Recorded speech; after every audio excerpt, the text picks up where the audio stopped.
Faisant partie des 2 premiers porteurs de Miraculous à être choisis, partenaire de combat de Ladybug depuis toujours, Chat Noir, alias Adrien Agreste, n'a toujours pas vu son pouvoir évoluer. Et c'est justement sur ce sujet que nous allons théoriser. Je tiens à préciser que la théorie a déjà quelques années au compteur et que je ne la prends pas au sérieux, car elle repose sur très peu d'arguments et que selon moi, il n'y a aucune chance qu'elle se réalise un jour. Maintenant que tout est clair, nous pouvons commencer. Depuis la saison 4, plusieurs porteurs ont vu leur pouvoir s'améliorer. À commencer par Ladybug qui peut créer des Magical Charms, permettant de lutter contre les Akuma. En réponse à cela, Papillombre avait créé les Megakuma, permettant d'akumatiser ses victimes malgré la présence de Magical Charms. Chat Noir, quant à lui, est resté à son stade de base et n'a eu aucune extension à son pouvoir. Alors que même Reina Rouge avait vu ses pouvoirs se développer en fonction de son rôle, sous le nom de Reina Furtive. Mais alors, comment expliquer que Chat Noir en est toujours au même stade? Eh bien, selon la théorie que je vais vous présenter, l'extension du pouvoir de Chat Noir est là depuis un moment, avant même que Ladybug ne devienne gardienne. Cependant, rappelons-le, Chat Noir a le Miraculous de la malchance, de la destruction. En conséquence, son extension de pouvoir serait davantage un fardeau plutôt qu'une aide.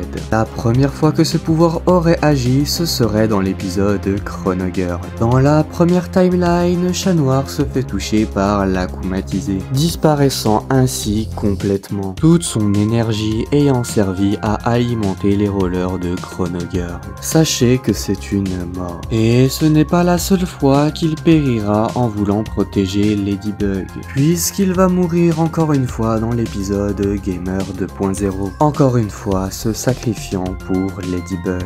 Et puisqu'on dit souvent jamais 203, Chat Noir goûtera une troisième et ultime fois à la mort, dans l'épisode spécial Shanghai la légende de Lady Dragon, en voulant attaquer de plein assaut Yanwoshi. Mais alors, pourquoi je vous parle de toutes ces morts? Eh bien, selon la théorie que j'ai élaborée il y a quelques années, la faculté secrète de Chat Noir aurait un lien avec le mythe des 9 vies, qui consiste à dire que les chats ont 9 vies. Bien évidemment, je ne crois pas à ce mythe, mais dans un monde où des gens se font transformer en super vilains par des papillons noirs, où la tour Eiffel s'est cassé la gueule je ne sais combien de fois, ça ne m'étonnerait même pas qu'un tel pouvoir soit attribué à Chat Noir. Ce pouvoir consisterait à ce qu'à chaque fois que Chat Noir meurt, une vie lui est enlevée, à l'instar de la légende datant de l'Égypte antique, et ce ne serait pas incohérent, puisque l'on sait que certains pouvoirs sont tirés de légendes mythologiques. Il ne pourra tout simplement plus se transformer, comme si justement il était mort. Cette situation frustrera Adrien, qui reviendra auprès de ses travers de la saison 4. Il se pourrait même qu'il découvre cette capacité avant même d'avoir grillé ses 6 vies restantes, par le biais de Swan par exemple, qui tenterait de raisonner Chat Noir, mais qui ne se laissera pas faire, à l'image de l'épisode 6 de la saison 4,